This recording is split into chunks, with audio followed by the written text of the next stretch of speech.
Hello, everyone. Thank you for joining us.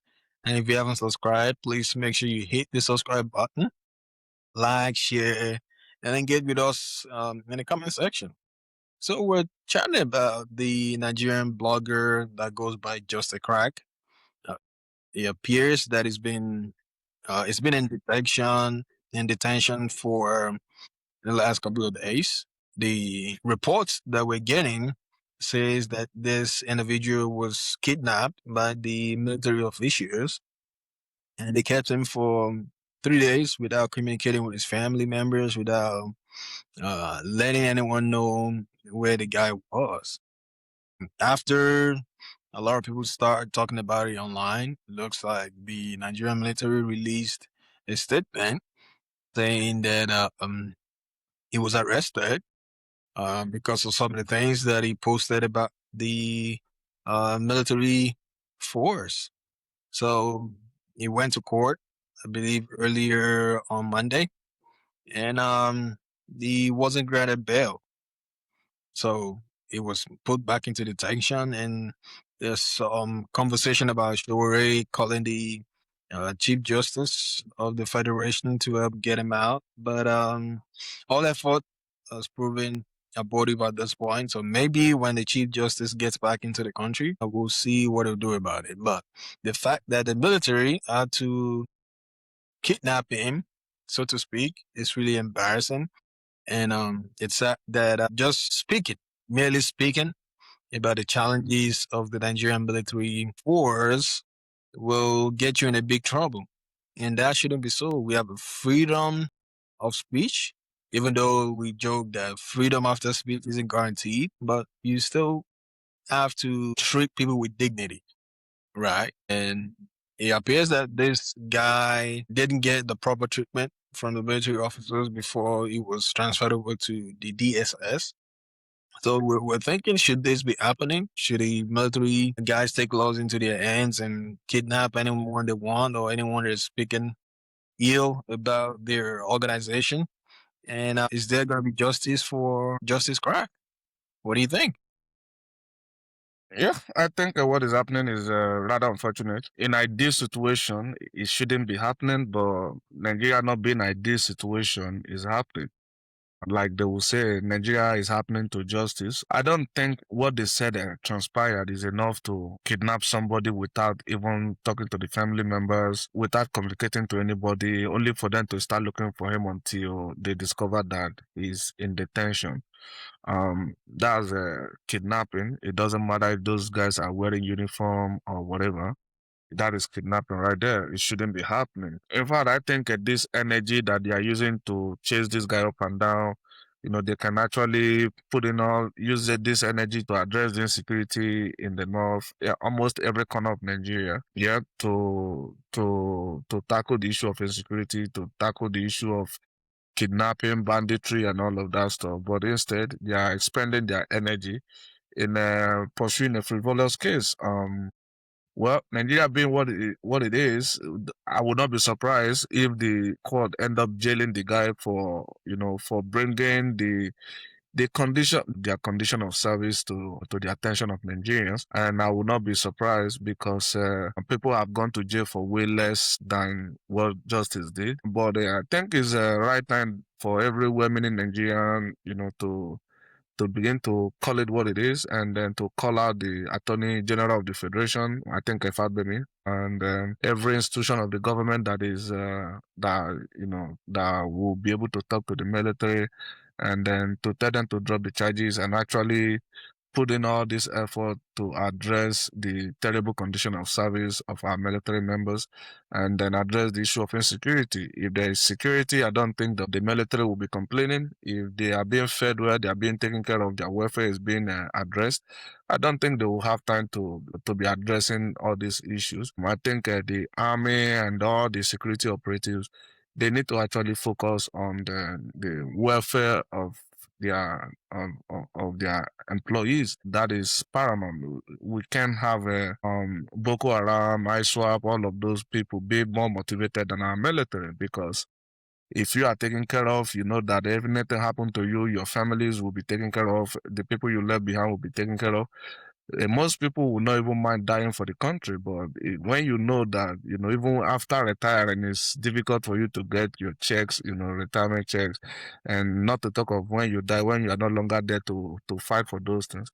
I mean, you will be reluctant to engage the enemy. So I think the army should address the condition of service rather than just chasing shadows. Yes, I definitely agree with you. I know they used to say morale high, but right now morale is not high at all because you can see that the military officers, they're not feeling well unless you're sitting at the top. If you're on the front lines, you're on your own. It looks like you're feeding them little to nothing. And, some people would not even feed their dogs what they're feeding the military officers. And this guy is speaking about it, bringing to the situation, and there is ending up being detained for something like this is just horrible. It's horrible. They're spending a lot of money rehabilitating Boko Haram, rehabilitating terrorists, the funding to provide good meals for the frontline officers, the putting their lives on the line for the people, for the government, for the guys at the top. Not being fed, they're not being fed well. I think it's an embarrassing situation. They haven't said that any privileged information was shared with him or he posted any privileged information. You can't tell us that feeding the military officers spoil is privileged information. Tons of the military officers have access to this information. They know they're not being fed well. And they still have to go on the front lines to fight against terrorism, and you know they don't make good money. They don't pay them very well enough to be able to feed their families and get transportation to their family. I think at one point one former officer came out and he said that his monthly pay could not get him from his station to his family members in his hometown because the cost of living is high, and the income, the salaries of these officials, of these military officers, are not going long enough for them to be able to go visit their family members and go take care of them. And that's one thing. Another thing that I also want to talk about is the fact that the military officer that this guy is fighting for, they're the ones that went ahead and arrest him, even though they're probably working from an order. They probably get an order and they're working based on the order. But at the same time, yeah, it should be treated humanly. So no matter what his offense is, as long as no privileged information was shared, I don't think they should have treated him the way they treat him. So I'm gonna, join my voice with other voices that have been speaking on this matter to release him. Is there advocating for better governance, better lifestyle for military officers? That doesn't warrant him being arrested and being detained and taking him away from his family members, from his wife and kid. And I think it's unfortunate. The military officers need to do better. Whoever is making these calls need to think about it and know that they're not going to be in there forever. And they also have children as well. If you're treating someone else's child like this, someone is going to treat your children worse, whether they're outside of the country or inside the country. It's karma, and karma is definitely going to get back at them. I think it's ridiculous that this is happening to him, and I'm calling on all the people with bigger platforms, bigger voices to continue to speak up on this matter and get him the justice he deserves. Yeah, I agree with you, and this is probably one of the reasons why the relationship between our security agencies, which includes police, all of that stuff, with the general public. I guess this is one of the reasons why the relationship is not so good, because there is no trust. If you can treat somebody like this, what do you expect the general public to do? If they have any information whatsoever, they will be more, likely to withhold that information than to approach you and give you that information. I think our security agencies, especially the army, I've seen a lot of, not witnessed directly, but I've heard about a lot of incidents or cases where they even use our military to go and, settle debts. If somebody is owing you and they are refusing to pay, you will take the military to them. They will beat the person up and the person will pay up. We've seen them in Owambe, carrying bags for madam and all of that stuff. We've seen them, um, doing maybe security details for all these Yahoo boys, all these smaller guys. All of this is due to lack of good funding and well, not really good funding, because the federal government could be funding all of these people, and then their guys are just using that money to buy mansions, to build houses, to build estates in Abuja. So I guess I would assume that they are being well funded by the federal government, but the guys at the top are just you giving the money to their side chicks and using it to buy lands and then building apartment buildings in Abuja. So if they really want the military to work, the boys to lay down their lives for the country, there has to be something in for them. There has to be a better condition of service. At least if you can't do anything for them, at least feed them properly.